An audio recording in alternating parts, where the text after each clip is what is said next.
የሆነ ድባብ አለ ውጋ ላይ ነው ጦረኝነት አለ ምናምንና በዛ ቋንቋ ነው የተጠቀምኩት አብይ ጄኖሳይደር ነው ያልኩት እንደዛ ሆኜ ነው አሁን ግን ሰከን ብዬ ሳይው ጄኖሳይደር ነው ብዬ መግለጽ አልችልም አልፈልግም ማለት እንትራለ እና የማጋነን ቋንቋ ነው የተጠቀምኩት ብሎ ተናገረ የሱ ጓደኞች አሉ ራሽናል ነን ብሎ የሚያስቡ የሚፈልጉ ጓደኞች ነን ብሎ የሚያስቡ ተንታኞች ነን ብለው የሚያስቡ አይ ብቸኛ እኮ ነው በመንግስት ካዝና እየተከፈለው የአብይ አማካሪ ሚኒስትር ሆኖ አብይ ጄኖሳይድ የፈጸመ ጦር አጠቃላይ የጦርነቱ መሪ እንግዲህ ጄኖሳይድ ተፈጽሟል በያምናለሁ የጦርነቱ መሪ ጄኖሳይድ ጦርነቱን የመራው አብይ ነው ከዛ አብይ ግን ጄኖሳይደር መሆኑ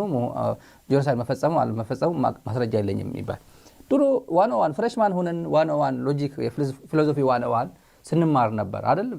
የተማረ ብዙ ሰው በኮሌጅ ያለፈ በዩኒቨርሲቲ አካባቢ ፊሎሶፊ ሳይማር አሁን አላቅ በአሁን ካሪኩለም ድሮ ግን ነበር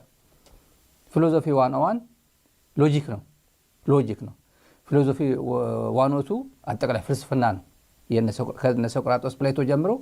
እስከ ሞደርን 19ኛ ክፍለ ዘመን ያሉትን የነሱ ፍልስፍና ነው ሚሄደው 101 ላይ ፕሬሚስ አለ ፕሬሚስ እና ትሩ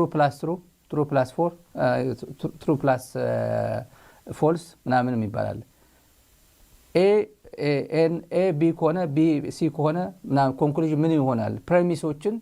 ፕሬሚስ ዋና የሚደረደሩ ምክንያቶችን ተደረደርና ወደ ኮንክሉዥን የምትሄድበት ነገር አለ ምንም ሲምፕል ነው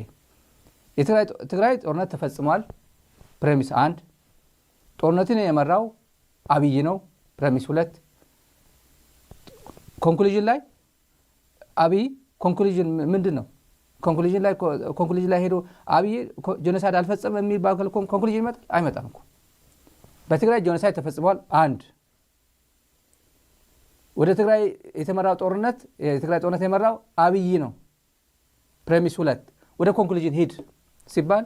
አብይማ ከደም ንጹህ ነው የሚል ኮንክሉዥን የለም በሎጂክ የለም ትዘቅጣለህ ትሞታለህ ትበክታለህ እንጂ እንደዚህ አይነት ኮንክሉዥን የለም በአለም የለም ዝም ብሎ ህሊና ያለው ሰው ራሱ እንደዛ አይልም ግን አድርግ የተባልከው ስራው ለመስራት ስለሄደ ችግር የለበትም we accept that and we respect that